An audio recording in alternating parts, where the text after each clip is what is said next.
Qual era o propósito dos bíblicos dons de sinais?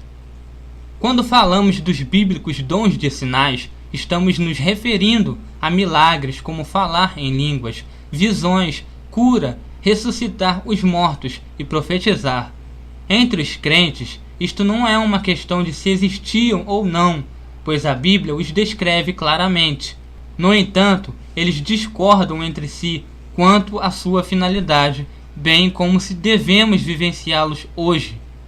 Alguns dizem que esses dons são um sinal da nossa salvação, enquanto outros dizem que são um sinal do batismo do Espírito Santo. E ainda outros dizem que sua finalidade é autenticar a mensagem do Evangelho. Como podemos saber o que é verdade? Devemos examinar as Escrituras para aprender o que Deus diz sobre essas coisas. Uma das primeiras referências a dons de sinais presentes na Bíblia é encontrada em Êxodo 4, quando Moisés está sendo instruído por Deus sobre a libertação iminente do Egito. Moisés estava preocupado que as pessoas não acreditariam que Deus o enviara.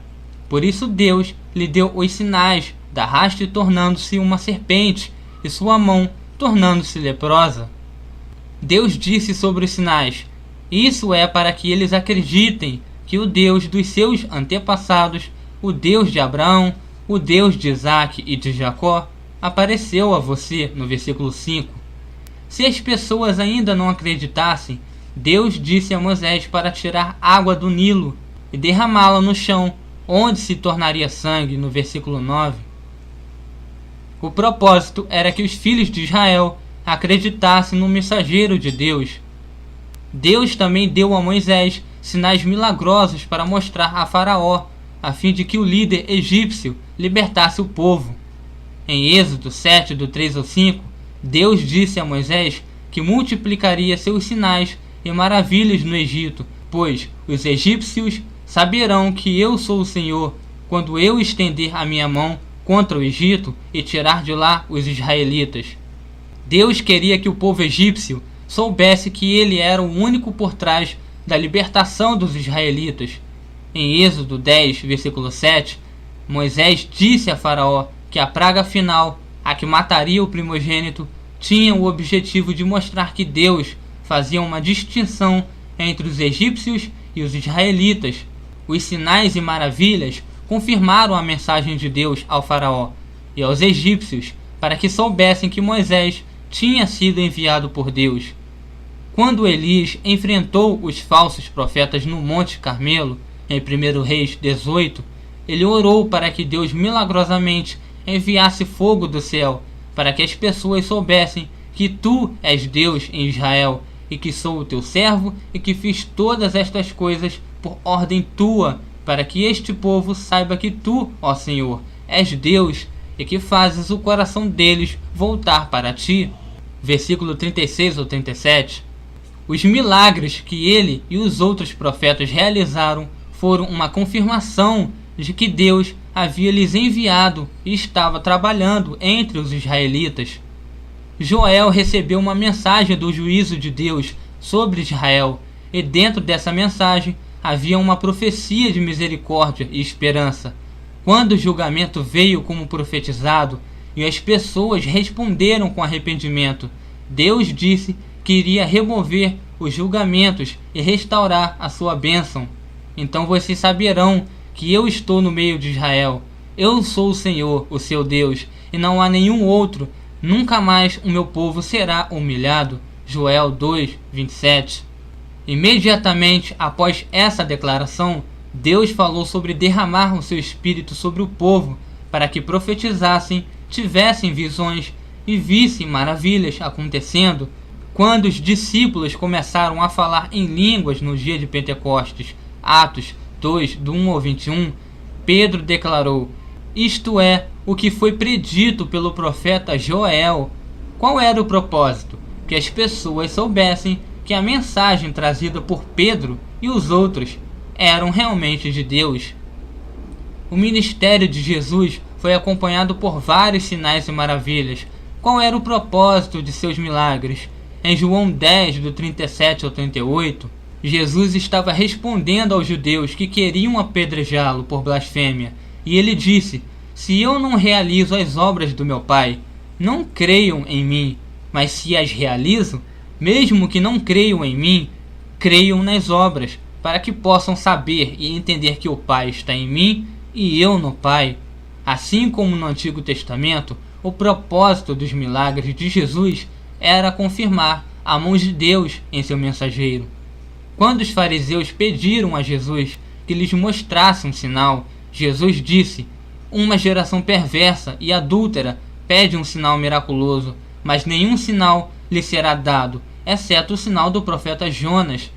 Pois assim como Jonas esteve 3 dias e 3 noites no ventre de um grande peixe, assim o Filho do Homem ficará 3 dias e 3 noites no coração da terra. Os homens de Nínive se levantarão no juízo com esta geração e a condenarão, pois eles se arrependeram com a pregação de Jonas.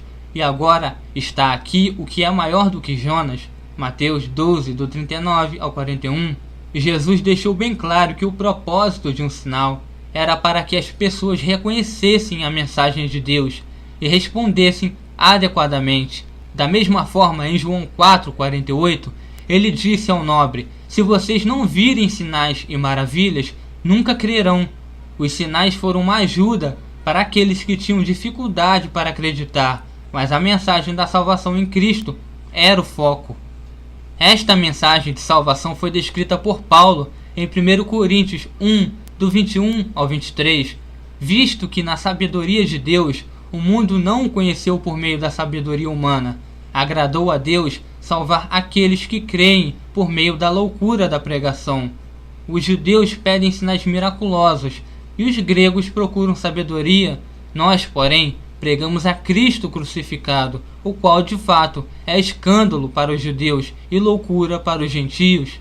Os sinais têm a sua finalidade, mas são um meio para um fim maior, a salvação das almas através da pregação do Evangelho.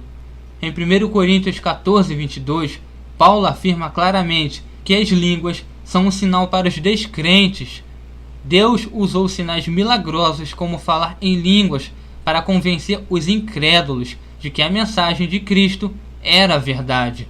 Mas como o resto do contexto mostra, a coisa mais importante foi a declaração clara da mensagem do Evangelho. Uma coisa que é muitas vezes ignorada nas discussões sobre sinais e milagres é o seu momento e colocação nas Escrituras.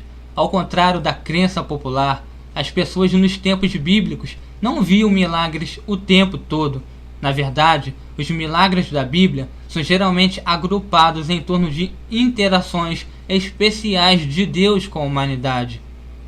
A libertação de Israel do Egito e a entrada na Terra Prometida foram acompanhadas por muitos milagres, mas eles desapareceram logo depois. Durante os últimos anos do reino, quando Deus estava prestes a colocar o povo no exílio, ele permitiu que alguns dos seus profetas fizessem milagres. Quando Jesus veio viver entre nós, ele fez milagres, e no início do ministério dos apóstolos, eles fizeram milagres, mas fora desses momentos, vemos pouquíssimos milagres ou sinais na Bíblia. A grande maioria das pessoas que viveram nos tempos bíblicos nunca viu sinais e maravilhas com seus próprios olhos. Elas tinham que viver pela fé no que Deus já havia lhes revelado. Na igreja primitiva, os sinais e maravilhas eram principalmente centrados na primeira apresentação do Evangelho entre os vários grupos de pessoas. No dia de Pentecostes, lemos que havia judeus tementes a Deus, vindos de todas as nações do mundo, reunidos em Jerusalém. Atos 2, versículo 5. Foi a estes judeus que tinham sido criados em outras terras e falavam línguas estrangeiras, no versículo do 6 ao 11, que o sinal de línguas foi primeiramente dado. Eles reconheceram o que estavam ouvindo em suas línguas nativas sobre as obras maravilhosas de Deus, e Pedro disse-lhes que a única resposta apropriada era de se arrepender de seus pecados, no versículo 38. Quando o Evangelho foi apresentado pela primeira vez entre os samaritanos, Filipe fez sinais e maravilhas, Atos 8, versículo 13.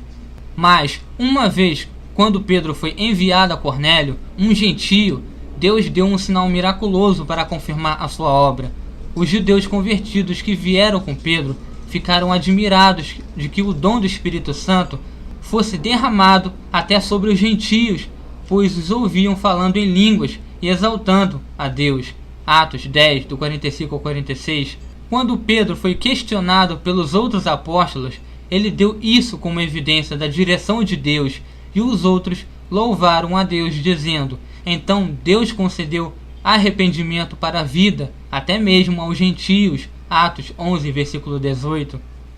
Em todos os casos, os dons de sinais foram uma confirmação da mensagem e do mensageiro de Deus, para que as pessoas pudessem ouvir e crer. Uma vez que a mensagem foi confirmada, os sinais desapareceriam.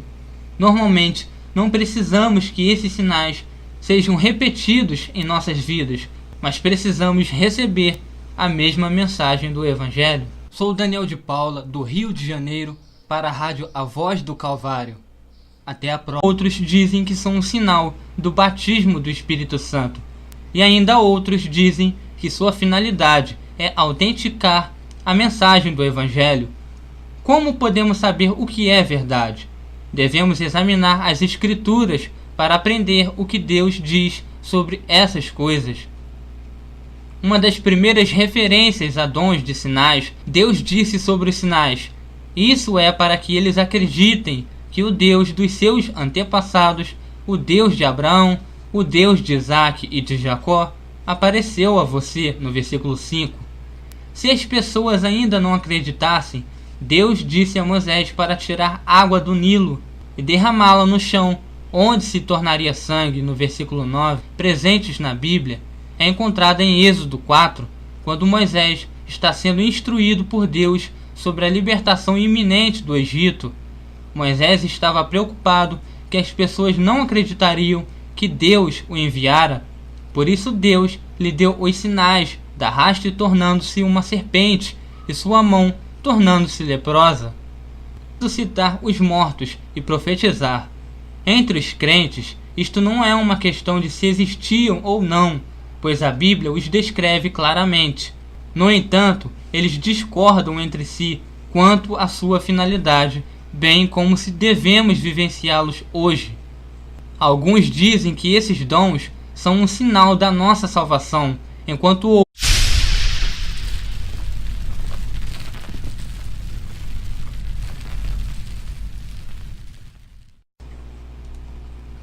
Qual era o propósito dos bíblicos dons de sinais?